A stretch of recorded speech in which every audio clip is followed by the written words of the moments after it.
In terms of mistakes, I love this one. I have a presentation that I do that takes about an hour on its own, and 20 minutes of that presentation is a slide I have with the 12 biggest mistakes that sellers make.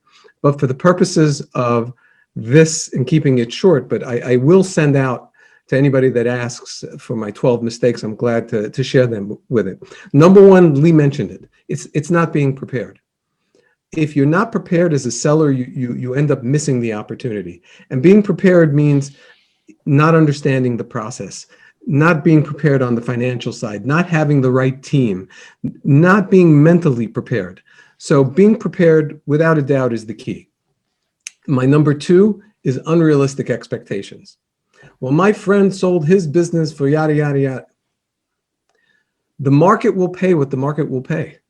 I mean, those stories, those unicorns that you read about, those one-offs, Uber raising a $50 billion fund, doesn't happen in the real world, in our world. So having realistic expectations, and I define that a little bit differently. I try to encourage my sellers to understand that every buyer is different, and every due diligence checklist and every set of questions is different. And being prepared and having understanding that you have to understand things from the perspective of the buyer as well. So I pull that into unrealistic expectation. My number three, I mentioned it for sellers, is not using the linemen, not using that front line of the team that they assembled, trying to take it into your own hands, developing a beautiful relationships, and then boom, they hit the pothole and the whole thing blows up. You have these people around you for a reason. You need to use them. Use Lee, use me, use you, Larry. Very important. On the buyer side, my number one is still the same. It's not being prepared.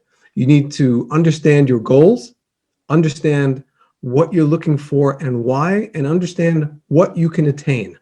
That helps, because there's so much opportunity. You can drown in inertia by not being able to know how to move. There's so much to look at.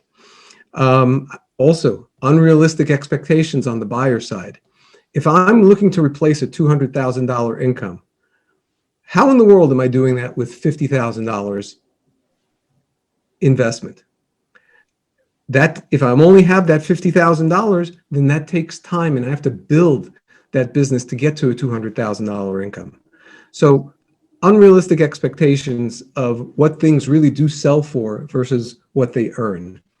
And lastly, on the buyer side, I'm going to say personalities. More than lawyers, personalities kill deals. Sorry, Lee, I have to give you a little one.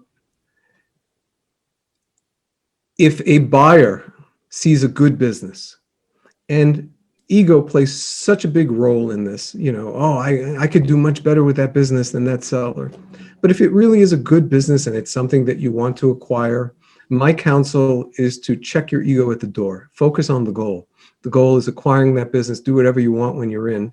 But, you have to make nice to the seller. The seller is going to share all of those trade secrets and put you in a good position for success.